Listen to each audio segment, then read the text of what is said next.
Welcome to Midlife Schmidlife, the online community for listeners who want to redefine the middle years and recreate their lives lived to the fullest.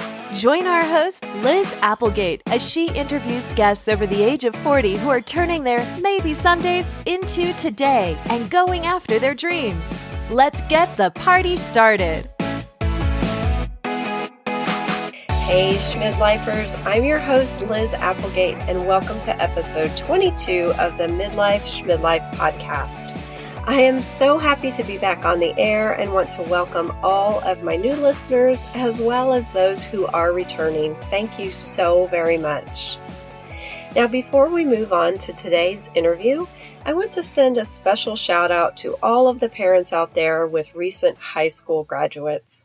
I know this is the time of year that can be a mix of many emotions, from pride to grieving to happiness to sadness. I just want you to know that you're not alone. I've been there. Know that I'm sending you a lot of love and a lot of just light. And just know that whatever your experience is at this time, that it's okay. Maybe you are bursting into tears in the middle of Target like I did. Maybe you are just filled with happiness, and that's okay. Just know that this is such a time of transition to take care of yourself, to just recognize that there are many, many changes, and just know that my thoughts are with you. I know that you are going to love today's conversation with Sherry Trentini. Sherry is a mom of two daughters, one who actually just graduated from high school. She has lived in Canada, Europe, and Australia. In her mid-40s, she finished a Spartan Race because she's just a badass like that. But most important, she is a woman who follows her instincts for the betterment of her family. Sherry helps clients find space with a mixture of law of attraction life coaching, Feng Shui, and grief recovery. Not only is she multi-passionate, which I can totally relate to, Sherry has also used her own life experiences to help others, and that's something that I'm really passionate about. Sherry shares her story about suicide and grieving, and we also touch the meaning of what law of attraction means and how it can be used in your life. You can find all of the links that we talk about over at the show notes, which is midlifeschmidlife.com/22, and that's just the numbers 22. You will also be able to find a link to her latest course, the Life Reclamation Project Home. Now, this course walks you through the process of observing what literal things we surround ourselves with and what we are keeping in our lives, and also curating the contents to reflect what we value in both our inner and outer worlds. Now, this is especially helpful for my empty nesters out there or for the parents who have kids going off to college. This will be a great thing to read through and go through. It's been very, very helpful for me, and I think that you will really get a lot out of it. So again, you'll just head over to midlifeschmidlife.com/22. Now let's head on over to the interview. Hi, Sherry. Hey, Liz. How are you? I'm great. Welcome to 2017. Well, I am so happy to be here and happy to be in 2017. Yeah. Oh my Yeah. God. It didn't roll off the tongue just yet. Right. No, I know what you mean. And actually, welcome to season 2 of the Midlife Schmidlife podcast. Yay! I'm so grateful to be here. Thank you. Yeah, I'm so glad that you are here as well. So this season, I'm going to start off each episode by asking my guests let me rephrase that question. How old are you, and what do you love about being this age? Well, I am 48, and I did have to do the math because perhaps I've, not known that number clearly. But the best part about being 48 is that I can see my kids grow. I guess it's not so much within, but it's what I get to see around me, the things that I have, brought into this world and have nurtured. And so that's probably the best gift. Yeah, definitely. And don't you think as we get older, we tend to, especially in parenting, we tend to recognize what's more important, I think, as my Absolutely. kids have gotten older. Absolutely.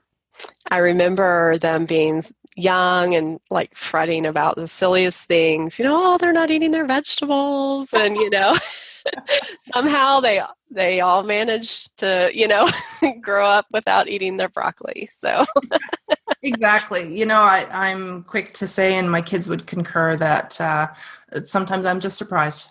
yeah. I'm just really, wow. Oh yeah, me too. Cool.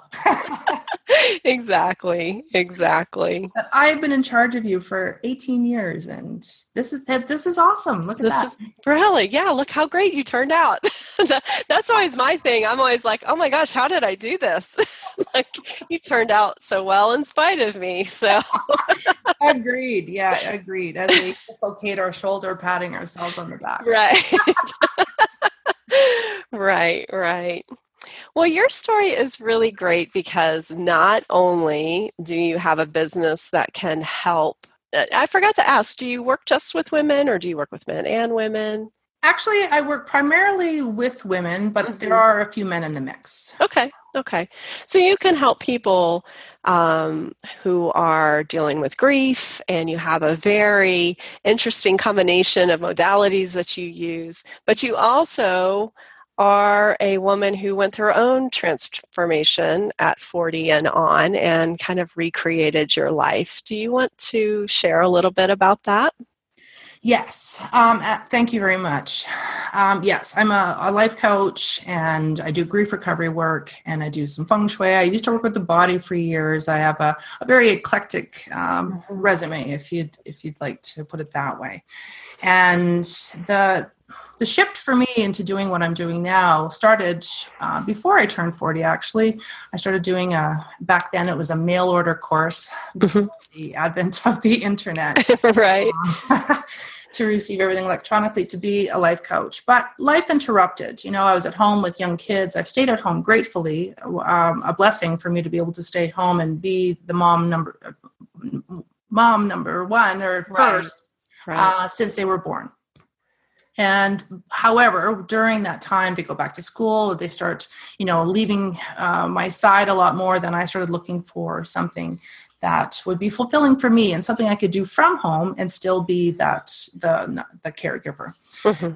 So I did start my life coaching training earlier on, but that got put to the side. Other things happened and so on and so forth.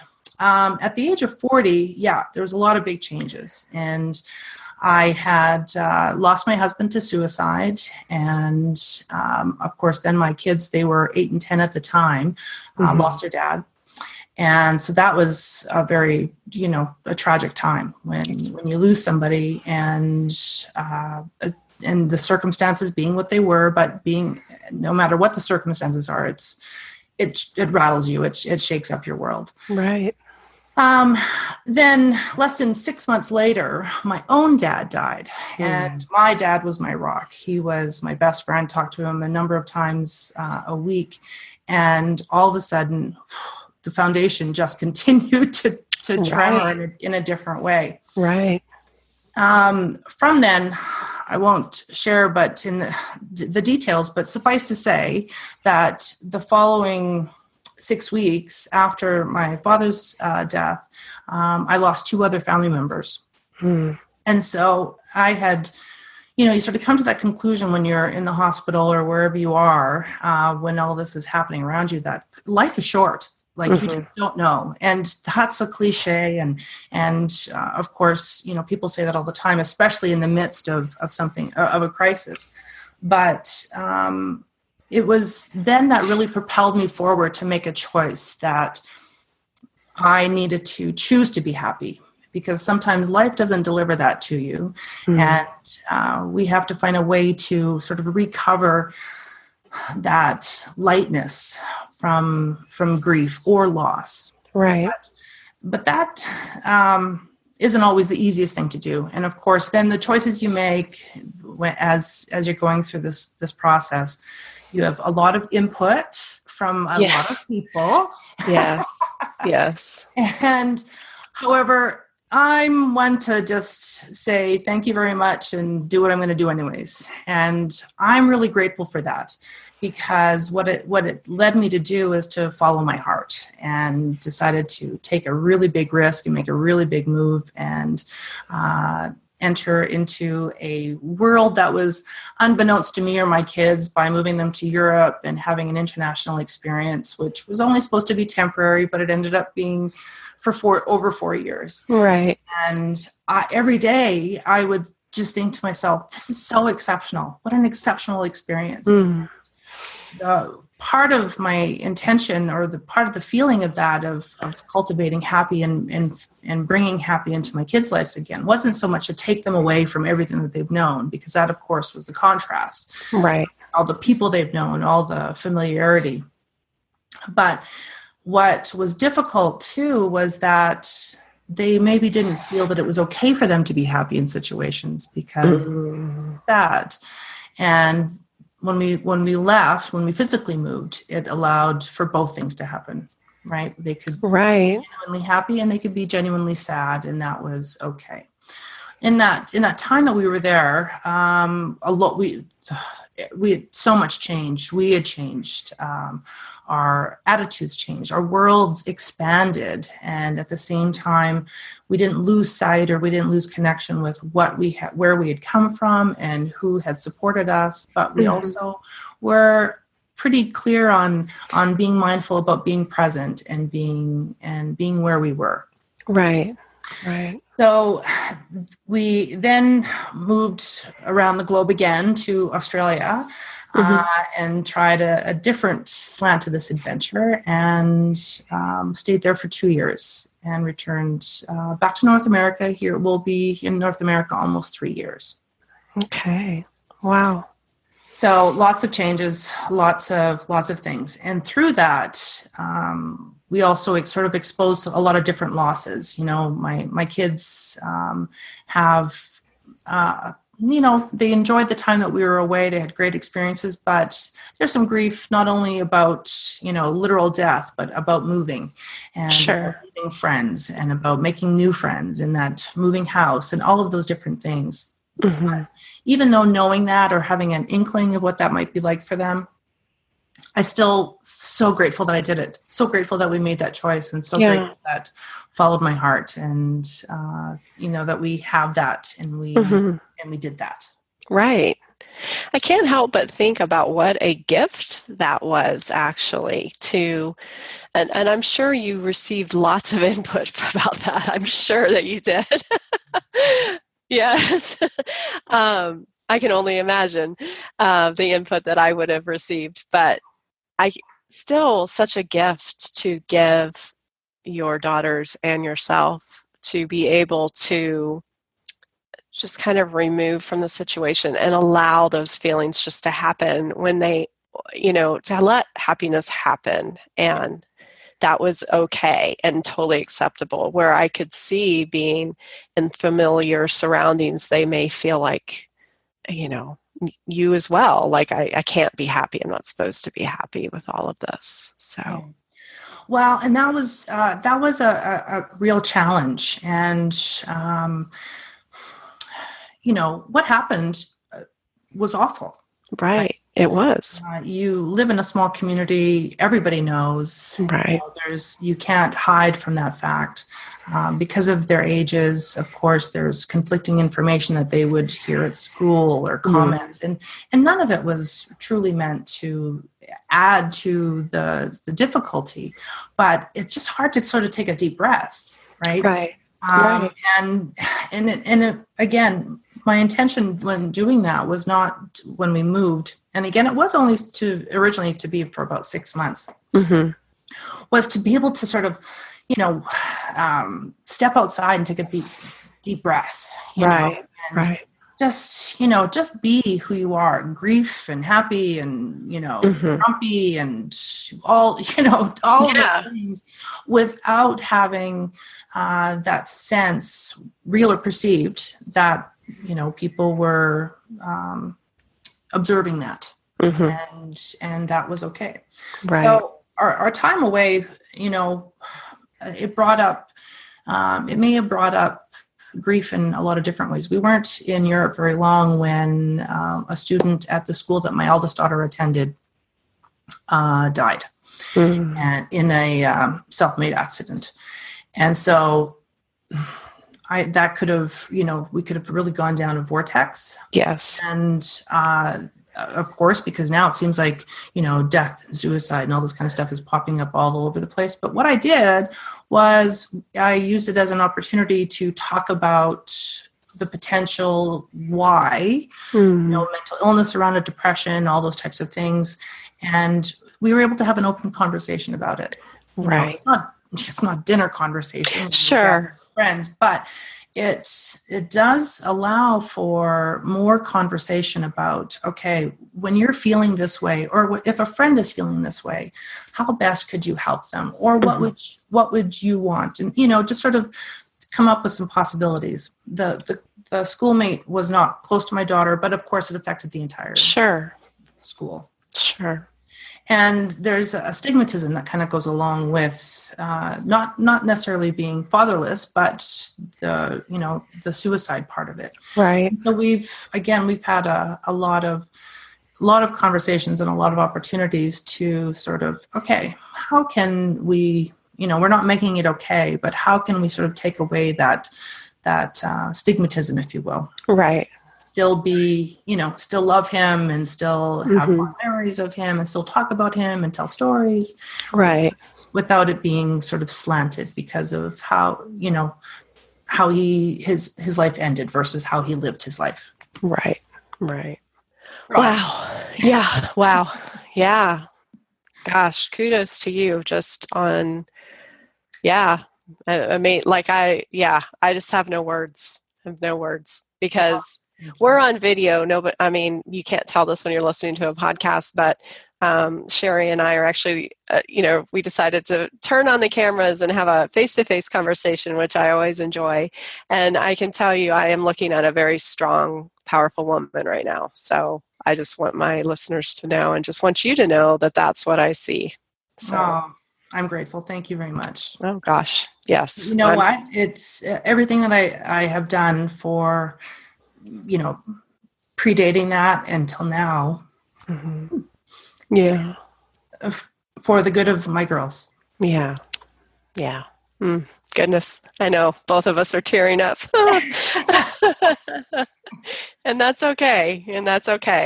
That's what we do, right? And the great part is that I wasn't worried about so much perfection, right? That the choices that I made from a place within, not from outside influences in that sense, right? It felt good. And I knew that there would be good coming from it. Did we have challenges? Absolutely.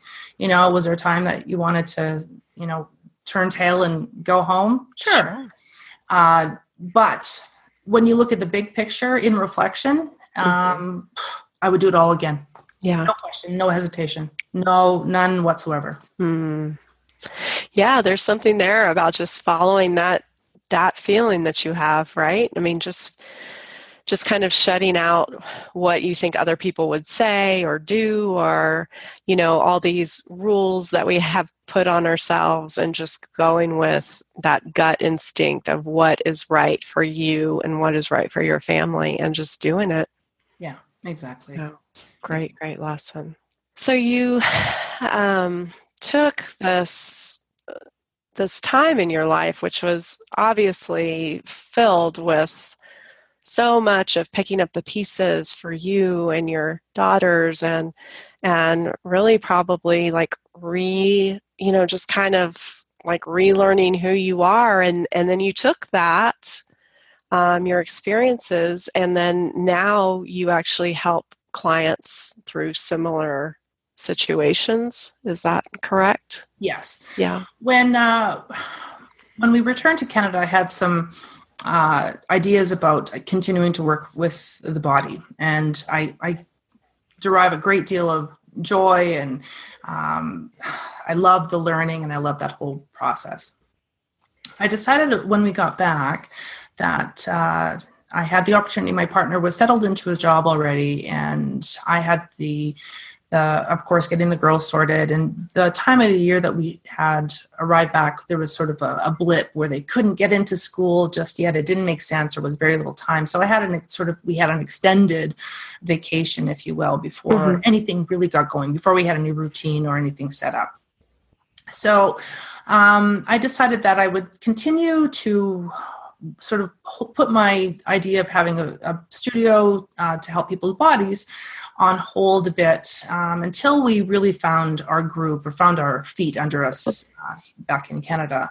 And gratefully I did, because some unexpected things had come up with some health issues with my girls, and that I was so grateful that I could give my full attention to that and find a way, work through that versus having to deal with a business, like a brick and mortar business to deal with as well. And when I looked at what else I could possibly do in order to find a way to contribute and do something fulfilling for myself, it came back, that little inkling, that little spark was still there about doing life coaching. And I found a program that I was really attracted to and dove right in and couldn't get enough of it. Yeah. What we also experienced is that returning to Canada brought up sort of a renewed sense of grief for my kids. So, and again, still uncharted territory. You're still figuring out as you go along. So I went online looking for support for them, how I could find something locally, or, who I could reach out to in our new community in order to get them the support that they needed. Because we had, we'd been away, we'd come back to visit, but now we were here, and just it brought a lot of things up. And their ages then were 15 and 13. So a whole bunch of other different things going on as well. And I came across the Grief Recovery Method or the Grief Recovery Institute. And I was so impressed with my conversation with them and the information that they had, because of how they look at grief and loss. They're not just talking about death, or they're not talking about divorce. And they're not talking, specifically very narrow-minded as to what maybe a lot of people perceive grief to be, but loss overall. So, my kids had to experience grief and loss from moving. Right. You can experience loss with, career changes or career loss, money changes, even an influx of money. Talk to some lottery winners. Right. Hard to deal with, or losing your money, maybe legal problems, empty nesters. That's another area where, you're in a big transition and you have that sense of loss and grief. And then they've identified over 40 life experiences, but some of the ones that I know I've been through, and it's not about ticking the boxes as to who's grieving more and who's had more experiences, but those intangibles like the loss of purpose, the loss of self, the loss of direction, right? Or the hopes and dreams that have been unrealized due to other life experiences. I think you just described midlife. Exactly. So as I'm going through their list, I'm like, whoa, Yeah. Yes.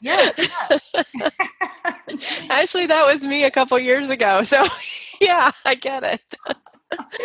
Oh, I really appreciated how they looked at loss overall or grief and loss overall, and that they don't quantify. So, death might be on the top of the list of the bullet points, but that doesn't quantify it as being the greatest of losses. There's no measuring as to what your experience is, because everybody has a unique experience. So I was so impressed, I decided to take the training, probably with the intention to help my kids. Right. And, but of course, I also know the reverse side of that is that I have to be their mom first, not their counselor, not their coach, not their, whatever.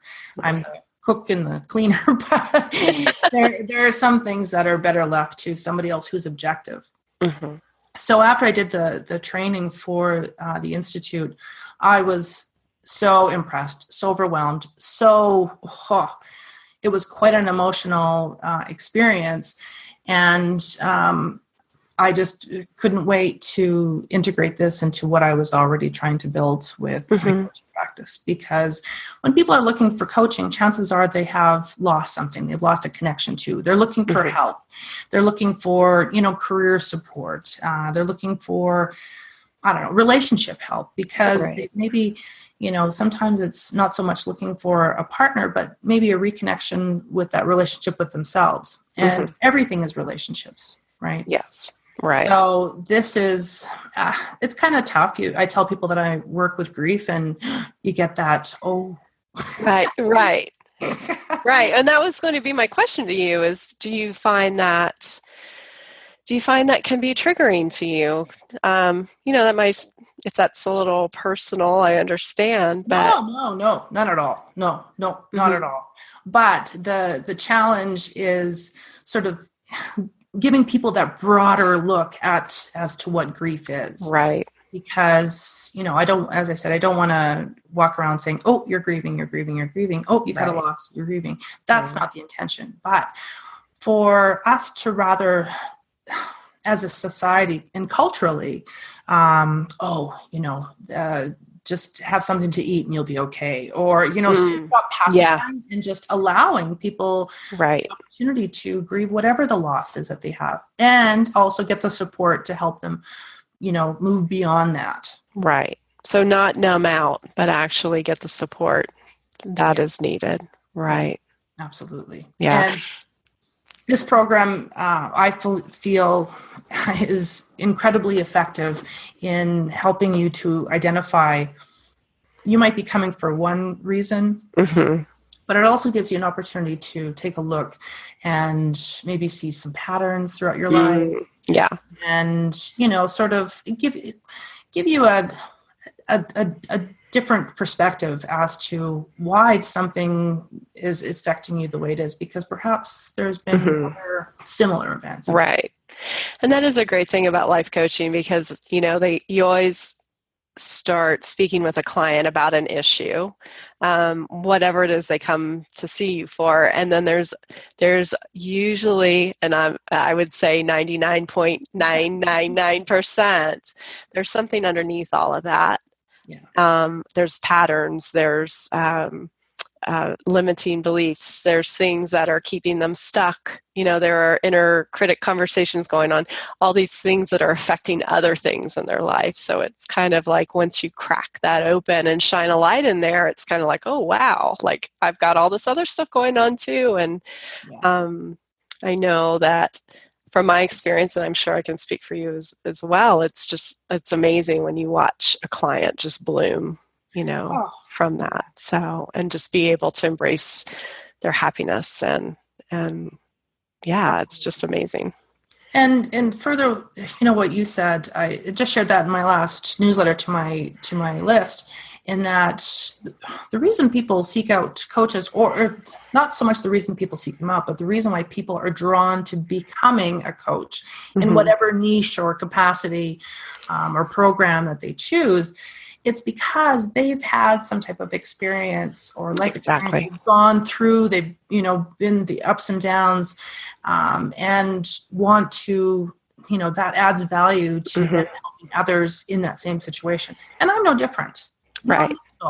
Right. Actually, you and I are very similar, because we had these life experiences.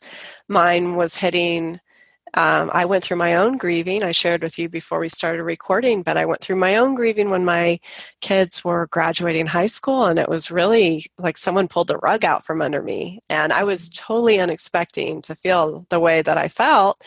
And I like to say that I basically buried myself in red wine and chocolate. And I mean, that was how I was numbing out, right? And then it was kind of like, okay, wait a minute. And so I took my experiences, and then just to be able to help my clients kind of transition from that place of, what does mom mean?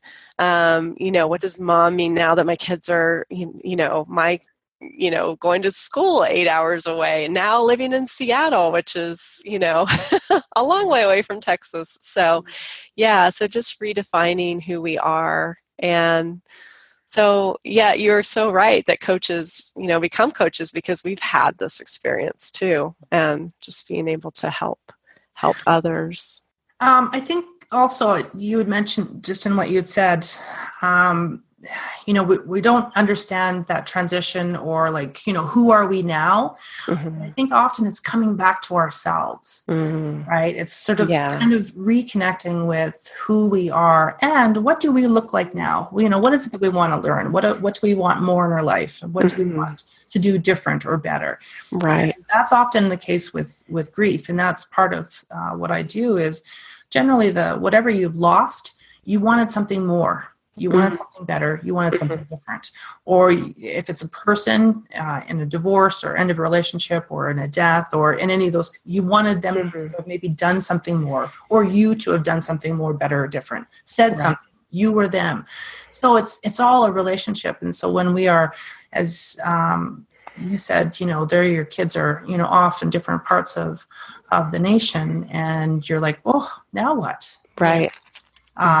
Now what do I do? Yeah. We have forgotten because we've so engrossed in our normal that we sort of maybe have to, look back in the archives and see who it is that we were and how we can help others get back there. Right. Kind of like, come on, come on out. It's great out here. It's okay. Right. I love that you mentioned other forms of grieving and grief, because I think that it's easy. And, we've kind of touched on some things where I was actually grieving without really realizing, without really naming it. And that is exactly what I was going through. And so you name some loss of job, loss of financial resources, those kinds of things. And it's kind of funny. What do you think? It's not funny. I'm not saying that came out incorrectly. It's funny that when you were naming off some of those things, and I kind of joked about how, that sounds like midlife. Do you feel like this is a time in, women's lives, men's lives at this time in our life that, grieving can be happening and without us really even knowing or realizing it? Absolutely.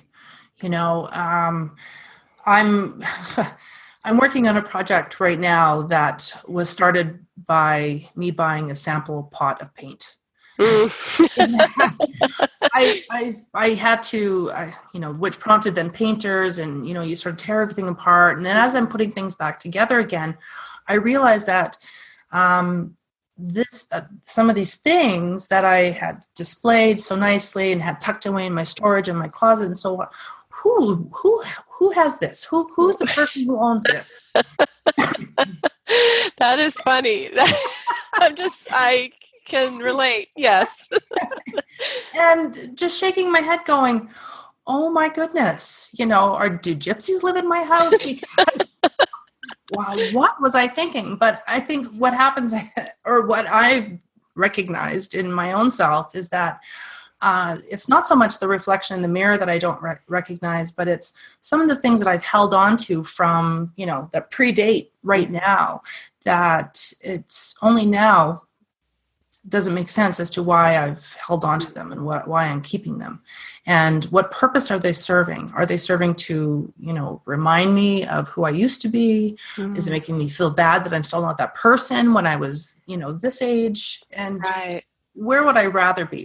Do I want to be looking forward, or do I want to be behind me? So absolutely, when there's that sort of transitional part, I know a lot of, for career changes. And as you said, children leaving the home, or, other sort of life experiences that may or may not have been on the radar. And then that can perpetuate so many other sort of loss experiences, right? The loss of purpose, the loss of, self, sometimes it feels like you just lost your mind, but it's okay. So now what? Yes. Right. So before we get too far off of this, I do want to mention, because you shared with me before we started recording about a new e-course or a new program that you're starting, and this seems like a perfect time when we're talking about home furnishings and decluttering and all that. Do you want to talk a little bit about that? Yes, sure. Thank you. I've been interested in Feng Shui since, I said how old I was. So since 19, I bought my first book in 1987. Yay! Okay, readers, I'm getting her to admit her age on the podcast was huge. You guys don't know it, but you you all were. My face is all red. Yeah. So I was fortunate enough to create the opportunity for me to go train. I'll have to do the math on when that was. That's okay. A few years ago, to become a Feng Shui consultant. And it's always been an interest because there's that sense of when something feels good. And as I said, that $3 to $5 pot of paint that I bought and graffitied my wall to see what could happen has just set out, cracked open a whole bunch of things about, okay, here's an opportunity for me to, even people who like to declutter, and I've talked about decluttering a lot. I throw a lot of stuff out, or I pass it on, or I give it to charity, or do recycle it, or however.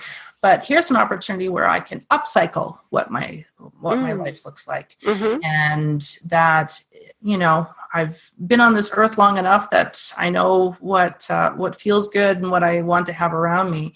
And that, now doing it in a different, for a more conscious reason as to, okay, by letting this go, I'm letting this article go. How is that helping to create space for me? How can I reclaim something in my life, or simply just allow the space to be there, right? We don't often have to fill just because we've, cleared it. Oh, there's a good metaphor in there, right? That can apply to so many things. Agreed. And we have, at one time in our lives, and I learned this really clearly when we moved abroad, is that I left a very large house with very many contents, with cupboards and cupboards full of dishes and gadgets and platters and you name it, I had a cupboard for it. Right. And we moved to a very, very small space. Like we went, well over 3,000 square feet, well over, and went to maybe 500. Oh, goodness. And you know what? Just as happy, if not more. Awesome. Right? Awesome. Yeah. So that was a real big testament to living with less. I'm not a minimalist. I won't go there, though I support what they're doing. Right. But it's okay. And my mantra since coming back to Canada as well, we don't live that way anymore. Or we don't have space for that. So we really have to be more conscious about, what we bring into the house. And I have a big house here too, not that big. But really mindful and really conscious about what it is that we bring in and why are we doing so? What is it? How is it adding to how our house feels? So this new e-course is about, I can't remember, I wrote it down and I'm sorry. It's called the Reclamation Project. That's what it is. Okay. Yes. This portion is about home, and there's, 800 different, clear your clutter books out there. I probably read 780 of them, just for fun. Right. But I decided that this experience that I'm currently, in the process of going through would be valuable to share because I am, an avid declutterer, and I'm, the first one to, just let it go. But there is more to it. So I'm in this e-course that I'm putting together, which my intention is for it to be out relatively soon. It will be on my website. That it gives a different opportunity to let the things go from a different angle, maybe have some different perspectives, and give people, a different tool. The other decluttering books are brilliant, and they have served somebody and many, many people. And so we have to keep sharing how we do things, though the information might be very similar, but there might be something different that really tweaks for somebody else. Well, I'll be sure and have the links to your website in the show notes. And I know that I also shared it when I did an introduction to you so that people know where to find you. One thing that I love, because, we've talked about life coaching, and you are a law of attraction life coach. focus on grief recovery and Feng Shui. So I love these three things and how they all come together really. And just, I don't know, I just love how it all kind of fits together. I wonder if you ever saw it fitting together, or was it just something that was like, well, I like this and this and this, and wow, look at that, it does fit together. So for me, it makes complete sense. Yeah. And sometimes I find myself over explaining what it is, but the essence of what I've done, when I worked with the body, my thing was about helping people to create space in their body, because most of the time they came because there's restriction, or there's, tight muscles, or there's this, or there's that. So I always use the language, creating space, like opening up so that you can move more easily and with ease. And so, but that also lended to the Feng Shui aspect, because it's not, again, Feng Shui is not just about coming into your house and, throw that out. It's not just about doing that, but it's about consciously arranging your home so that the energy flows and that there's space for the energy to flow. And that's part of that. As I say on my website, my intention is to help people to create space and bring balance by letting go of thoughts, things, or beliefs that are not serving who they are and who they're becoming. And all of that sort of wraps in together from what we're thinking about when it comes to law of attraction manifestation. That also applies to the grief component, depending on what it is that what we have lost in our life. And of course, all of those things they do, there's the common denominator. And I think it works well. I continue. Yeah. And it's an eclectic mix, but it feels good to me. So. No, and I think it reflects you as a person too. And I think that actually is a great model, because anyone who's trying to start a business, it's always hard to narrow down to this, we're always told, narrow down to this one focus. And I love that you were able to take these parts of your life and different areas of focus and make them all work together. What's interesting is how well it does all flow togetger. So I love that whole umbrella. Yeah. Do you mind talking a little bit about law of attraction coaching? Sure. I know some people are not very familiar with it. Some people may have some misconceptions. And so I would just love to hear from you. I've done some studying in it, and I would just like to hear more about that from you. Well, again, law of attraction is something that I have been studying since the late 80s. Way back in a time we won't mention. I know. Time when shoulder pads were out and music was really good. Exactly. Right? Exactly. We had a caller. I'd pop that up there. That's right. So my intention when I bought my first book of Feng Shui and everything else was that these were going to be transformative, right? That I was going to read this and Feng Shui, I was going to manifest the knight in shining armor and bags of money at my front door and all those types of things. But I started reading, my first book, I believe, was called Creative Visualization by Shakti Guan. And it talked about sort of the precept, if I remember correctly, about, seeing what you want to have happen and seeing how things are going to transpire and using that as your guide, if you will. Mm-hmm. So I think one of the big misconceptions of law of attraction is that there might be some who think that this is a nouveau woo-woo thing here in the last, 10, 15, 20 years even. Right. But this goes back years and years and years and years.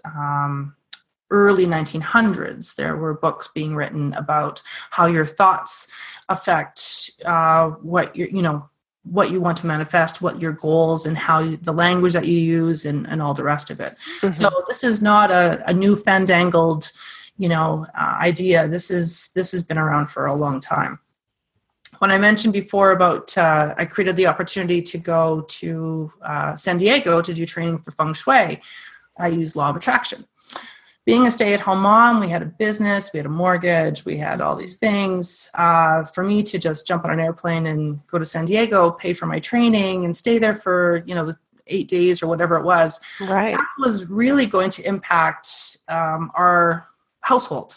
Mm-hmm. And that might have been a belief of mine as well. But I wanted it to be easy. Mm-hmm. So I had it in my mind that I was going to manifest money, and I didn't work outside of the house. My husband was working at our business, so there's no extra there. And so I had set an intention. I had done some alignment, and basically it's ask, believe, and be open to receive. Mm-hmm. So I asked that I wanted to receive my unexpected money. Mm-hmm. And I could see my face when I got that money. I could see my putting the money into the bank and knowing that I had that money and that it wasn't going to be an impact on my household and so on and so forth. And so I lived in an acreage in a rural area. Not a lot of people just popping in and knocking on the door. And not offering you money or plane tickets to fly to San Diego? Or doing any of those things. Weird, right? Right. I had told my friend, a close friend of mine, that I was going to, and I talked as if I was going. I'm going to San Diego. I'm taking this training. Going to feng shui the world. Everything's great. And so I get a knock on my door, and it's a movie crew. And they were filming, they were location scouting, and they decided on a couple areas close by to where I was, and asked if I'd be interested in renting my garage. Oh my gosh. My yard for the use for 2 days.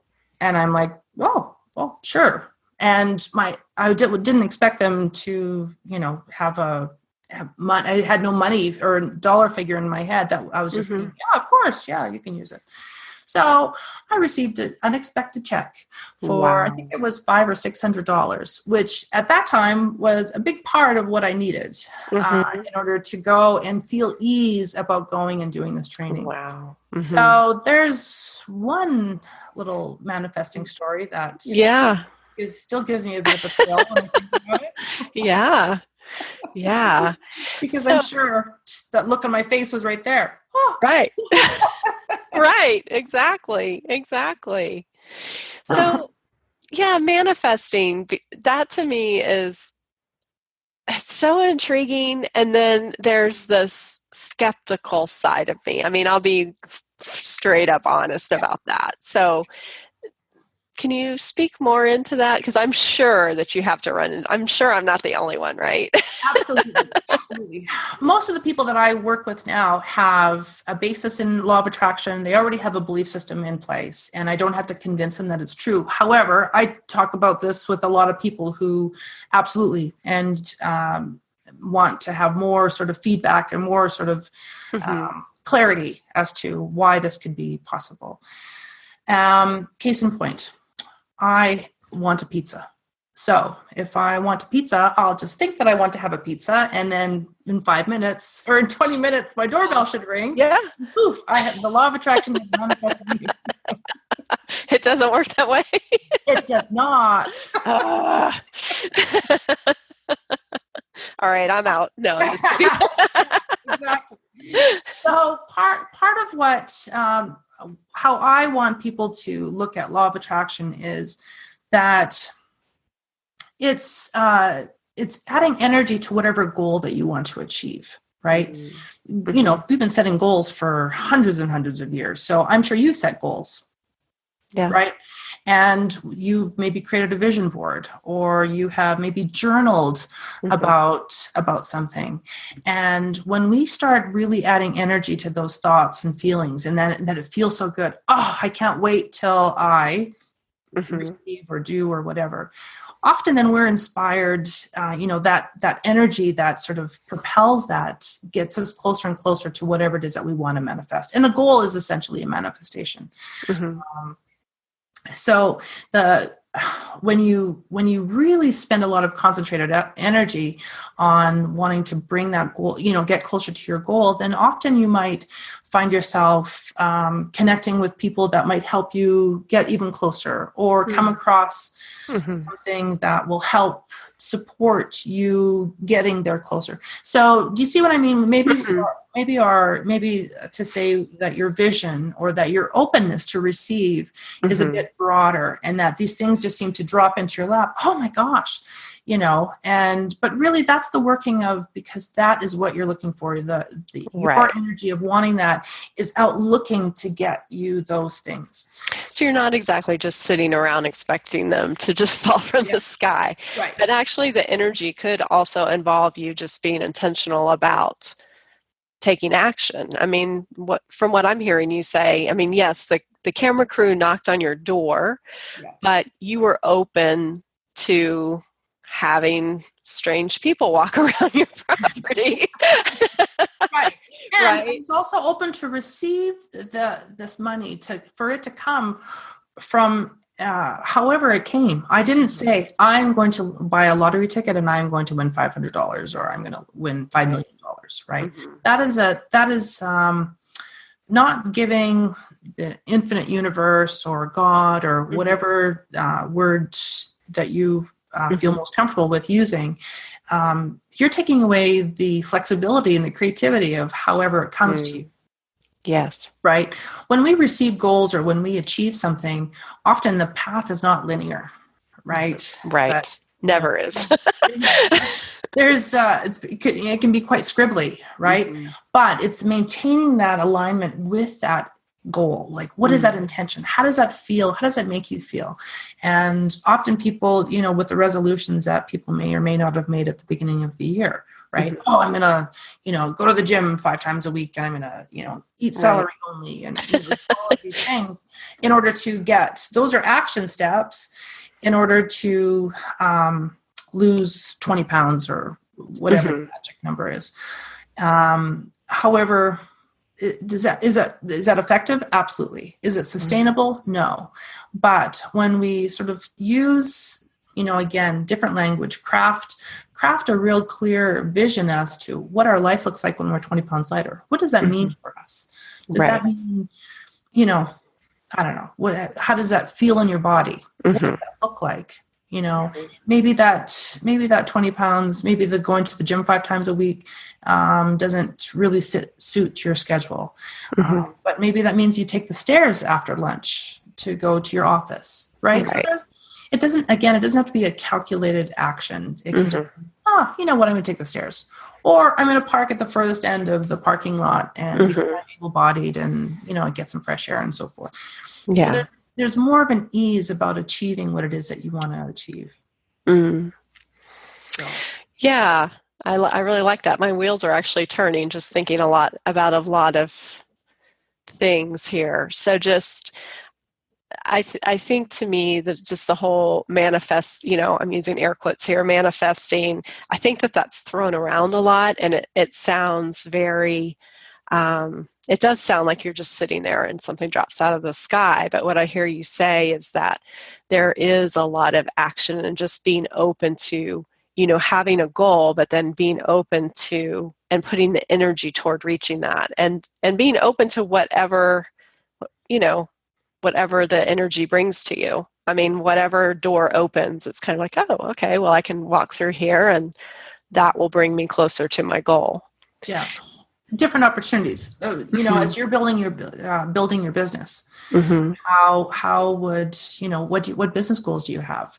Some of them you might feel really good about, changing the format of your podcast. And then it feels easy. Right. And then there might be other goals that you've created for yourself that don't feel so good. So those are the ones that are going to be work. And the whole idea of leveraging the law of attraction is for there to be ease, right? That it should feel like you're sitting on the couch waiting for the pizza to arrive that you didn't fall for. Right. Does that make sense?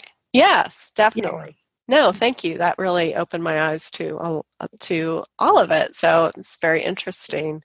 And I love, actually, I can see how this can weave with you working with, your grief support and how you can help people visualize a life that is beyond that and how to get from this place to that place. Yeah. And so, we kind of touched base a little bit. We were talking earlier about people in midlife. Do you have a couple pointers maybe you can give to people? Like maybe they're going through this time of not knowing what's next or feeling like they are possibly going through some grieving. Just something that maybe our listeners would love to learn from you?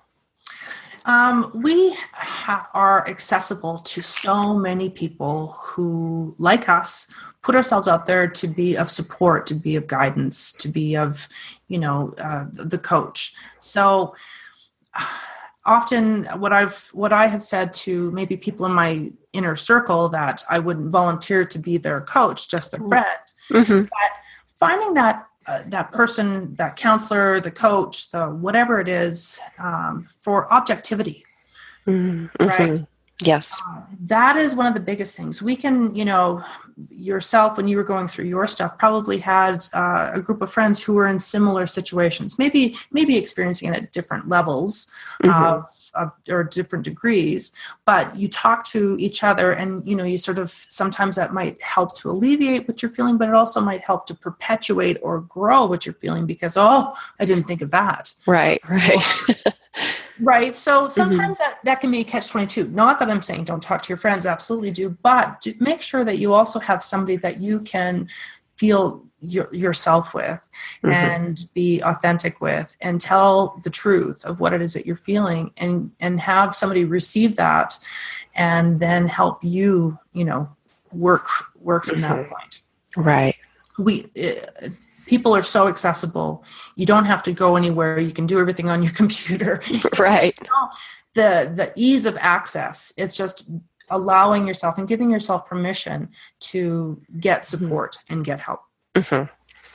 And I think that's really big, the whole permission part, because I feel like a lot of times, especially women, I feel like we have to do it all ourselves. We feel like we have to take care of our family and our homes and our children, and then also carry this burden of these unexpected feelings that we don't even realize what we're going through. And permission to seek the help, I think, is really big, even if we can't identify it. I think because I don't think until looking back, and in fact, I think about it in the midst of all my unraveling, is what I call it. I did not really see it as grieving, and it wasn't until I could take a couple steps forward through that process that I could look back and say, "Oh my gosh, I've been actually grieving." So I think just knowing that something's going on, something isn't right, something is heavier. The backpacks we carry are full of rocks. So and I can't. Too. Yeah, I do too. So and you can't identify what those rocks are. So I think just giving yourself permission is big. So. The other thing too is I think is following your intuition, right? And that I think is a big one because you're, as I said, is, something happens and all of a sudden you're getting all this feedback and input.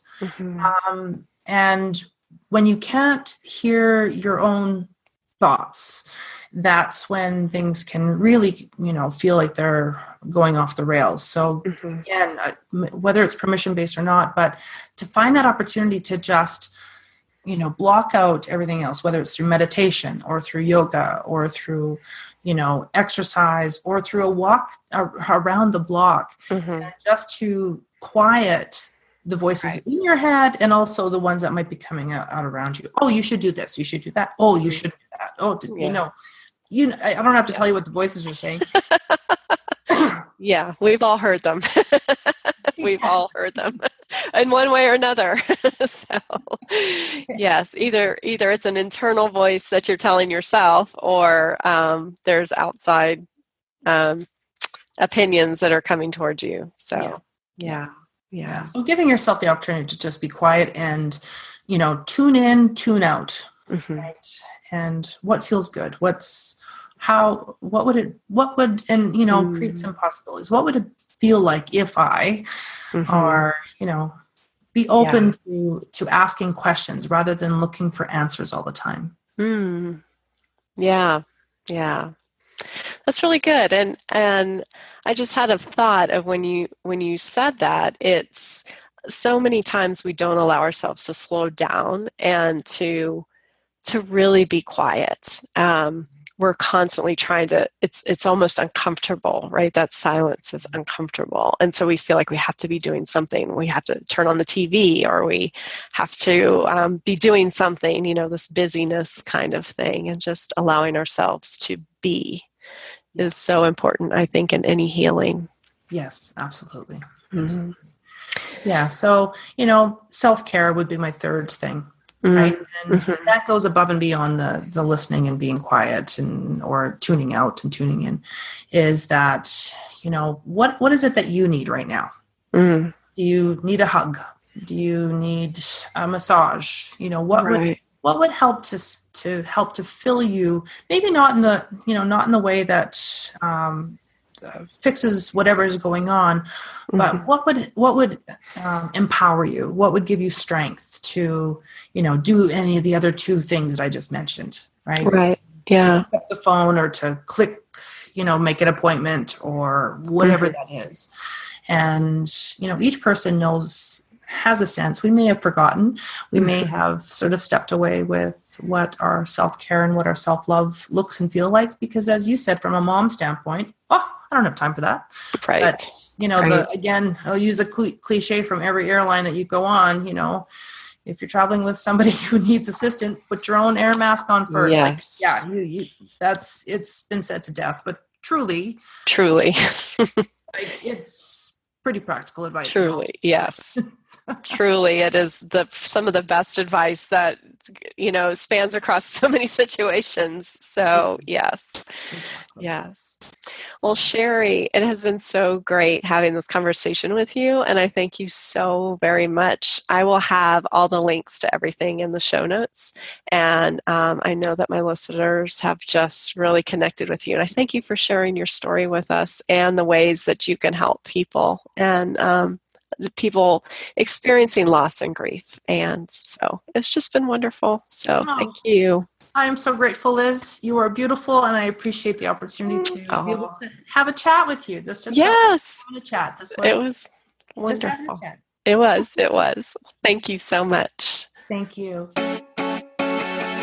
Thanks for joining Liz for the Midlife Schmidlife podcast. Remember, some days are never on your calendar until you put them there. Until next time.